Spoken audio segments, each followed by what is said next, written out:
आज होगी मतों की गणना। इंडिया और एनडीए की ताकत का पैमाना बनेंगे चुनाव नतीजे। ये सीट सपा विधायक दारा सिंह चौहान के इस्तीफे से खाली हुई थी। दारा सिंह चौहान ने सपा से इस्तीफा देकर बीजेपी ज्वाइन कर ली थी। उत्तर प्रदेश के घोसी सहित 6 राज्यों की 7 विधानसभा सीटों पर उपचुनाव के नतीजे शुक्रवार को आएंगे। यूपी के लोगों की निगाहें घोसी के चुनाव परिणामों पर लगी हुई हैं।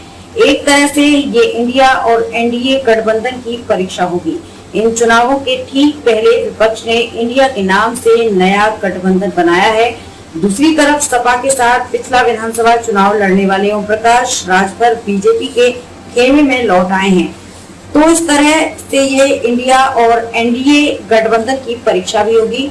ओम प्रकाश राजभर उस इलाके में कितने मजबूत हैं, ये चुनाव इस बात की भी परीक्षा देगा। दारा सिंह के इस्तीफे से खाली हुई सीट, ये सीट विधायक दारा सिंह चौहान के इस्तीफे से खाली हुई थी। दारा सिंह चौहान ने सपा से इस्तीफा देकर बीजेपी ज्वाइन कर ली थी। बीजेपी ने उन्हें ही अपना उम्मीदवार बना दिया था। दूसरी ओर सपा ने सुधाकर सिंह को अपना प्रत्याशी बनाया था। रालोद और कांग्रेस का समर्थन इन चुनावों में सीधी टक्कर सपा और बीजेपी के बीच में है।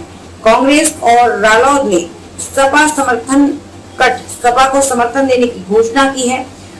इन्होंने अपना उम्मीदवार घोषित नहीं किया है। हालांकि कांग्रेस का कोई बड़ा नेता इन चुनावों में प्रचार करने के लिए नहीं गया है। बसपा ने कहा नोटा दबाएं। सबसे चौंकाने वाला रुख बसपा का रहा। बसपा ने अपने वोटरों को संबोधित करते हुए कहा कि वो वोट ना देने जाएं, यदि जाते भी हैं तो नोटा का बटन दबा कर आएं। सीओ की ड्यूटी ना लगने की मांग। सपा अध्यक्ष नरेश उत्तम पटेल ने मुख्य निर्वाचन अधिकारी से पुलिस सीओ की ड्यूटी घोसी में मतगणना स्थल पर नहीं लगाए जाने की मांग की है।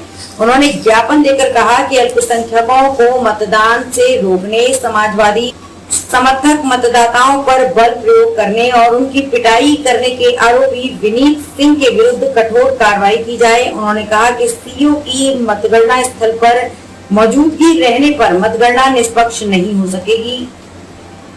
इन 7 सीटों पर होगी गणना। 7 सीटों में से 2 त्रिपुरा की धनपुर, बक्सानगर और एक सीट घोसी, पश्चिम बंगाल की धुपगुड़ी, केरल की पुत्तपल्ली, उत्तराखंड की बागेश्वर, झारखंड की डुगरी में 5 सितंबर को मतदान हुआ था। मतों की गिनती शुक्रवार सुबह 8 बजे से होगी।